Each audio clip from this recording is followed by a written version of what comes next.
सम्पूर्णलाई एकैचोटि नमस्कार टक्राउँदै हजुरहरू मेरो साथीभाइ प्रिय बन्धुहरू शुभमङ्गल कामना सुस्वास्थ्य हुनुहोस् सुस्वास्थ्य रहोस् भन्दै म एउटा छोटो आजको भिडियो विषयमा जानकारी दिँदैछु। आज मेरो मारुति सुजुकी नेक्सा इग्निसको डेलिभरी छ है। त्यो डेलिभरी सधैँ त अब कि मेरो अफिसको अगाडि गर्थेँ, तर आज चाहिँ अब कस्टमरकै विस अनुसारमा चाहिँ उहाँको अन रोड माथि रोडमै उहाँको जहाँ लोकेसन सुविस्ता छ त्यहाँ ल्याएर उहाँले डिलिभर गरिदिनु भन्नुभएको छ है। र मौसम चाहिँ सोरिङमा अहिले फिलहाल चाहिँ यस्तो लाग्दो पानी परिरहेको छ।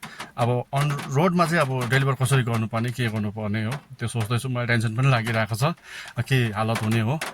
र म हरेक मेरो आफ्नो ड्युटी मेरो आफ्नो समय आफ्नो पल हरेक कुरा हजुरहरूसँग सेयर गर्छु।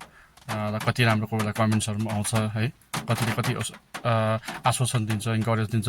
जस्तै आज बिहान मेरो अति आदरणीय कमल राईज्यूले चाहिँ उहाँले मलाई एउटा यति मिठो उहाँले फोन गरेर मलाई एउटा इन्करेजमेन्ट एडभाइस र मेसेज दिनुभयो कि भाइ तपाईँले आफ्नो गाउँ आफ्नो ठाउँ सोरिङमा यो फर्स्ट होला जो चाहिँ अब सोरिङमै नयाँ गाडीहरू एकदम कन्टिन्यू आएर होम डेलिभर है, घरमै एग्रिमेन्टहरू गरेर फाइनेन्सको स्टाफ तपाईँको टिम ल्याएर होम डेलिभर यो नयाँ स्किम यो एउटा गाउँलाई पनि एक्सपोज हुने ठाउँलाई पनि एक्सपोज हुने यो नयाँ बिजनेस भनेर भाइ एकदम किप गोइङ राम्रो गर्नुहोस् भनेर मलाई बिहानै उहाँले मलाई त्यो खालको एडभाइस दिनुभयो, त्यो खालको एउटा विसेस दिनुभयो। म उहाँलाई आन्तरिक हृदयबाट धन्यवाद दिन्छु। मेरो साथ मसँग छ मेरो एन्टायर टिम फाइनेन्स विथ मेरो म्यानेजरहरू सबले उहाँलाई उहाँको एन्टायर टिमबाट उहाँलाई धन्यवाद छ। र यसरी नै उहाँको जस्तै है साथीभाइले मलाई यसरी दिन्छ एडभाइसहरू दिन्छ। सो हरेक तपाईँहरूको एक एक एडभाइस चाहिँ मेरो लागि थोपा हो, मेरो लागि अझै मलाई मेरो सर्भिसबाट अझै बेटर इम्प्रुभमेन्ट म कहाँबाट अझै इजी कहाँबाट अझै सुविस्ता दिने मेरो प्रयास रहनेछ। धन्यवाद। मेरो अब कस्टमरले फोन गर्नुहुँदैछ मलाई, यसै कारण उहाँलाई म डेलिभर गर्नु गइरहेको छु। मेरो आजको डेलिभर कस्तो हुनेछ म हजुरहरूसँग साझा गर्नेछु। मसँग जुडेर बस्नुहोस् होला, प्रतीक्षा साच्नु होला, वेट एन्ड वाच। गिफ्टहरू दिने कदा अर्पणहरू गर्ने प्रोग्राम हुन्छ है, तर अब यस्तो छ पानी हाल अब कसरी डेलिभर गर्नुपर्ने त्यस्तो थियो र फेरि पनि अपडेट दिने गर्छु है।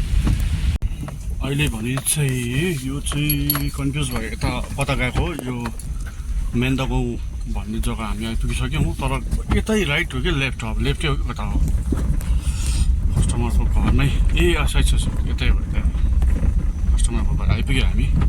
गाडी मेरो पछाडि छ, गर्नुपर्ने चाहिँ यतै जस्तो छ। एकछिन म यहाँ सोध्छु ल। उहाँको आफ्नो ससुरा दाजु कता यहाँ राख्नु गाडी, कता उडाल जानुपर्छ होइन कहाँ जानुपर्छ, अझै जानुपर्छ अझै उडाल जानुपर्छ। ओहो अझै उडाल जानुपर्छ भन्नुहुँदैछ।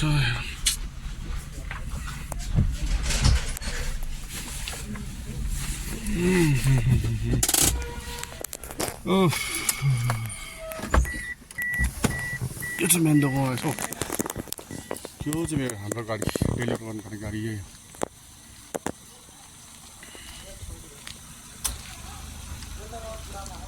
Warm welcome Ashish sir, thank you so much. मेंदो गाँव ये वाला घर है ना? नहीं और दूर है, यहाँ से और दूर जाना पड़ेगा। सिलगढीबाट चाहिँ बिहानको 5 बजी हिँडेर गाडी हेर्नुहोस्, होम डेलिभर।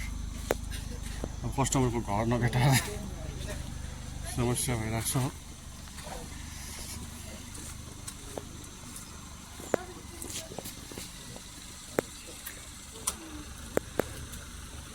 अझै जानुपर्छ अमर दाजु?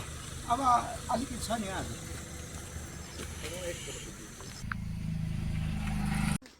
तपाईँले अलिकति अब जुन प्रकारले तपाईँले हामीले 1 क्लिक गाडी होम डेलिभर है, यो सिस्टम तपाईँलाई कस्तो लाग्यो, के लाग्यो है? तपाईँले एकदम अब तपाईँ कतिको सेटिस्फाई हुनुहुन्छ? म चाहिँ एकदम यो विषयमा अलिकति मेरो भ्युअर्सहरूलाई एकदम सेटिस्फाई छु है, अनि स्पेसली हाम्रो entire team thank you so much. तपाईँलाई कुनै प्रकारको असुविस्ता केही कुरा कस्तो केही छैन है, केही गुनासो छैन? Thank you so much for kind advice and suggestion. Thank you.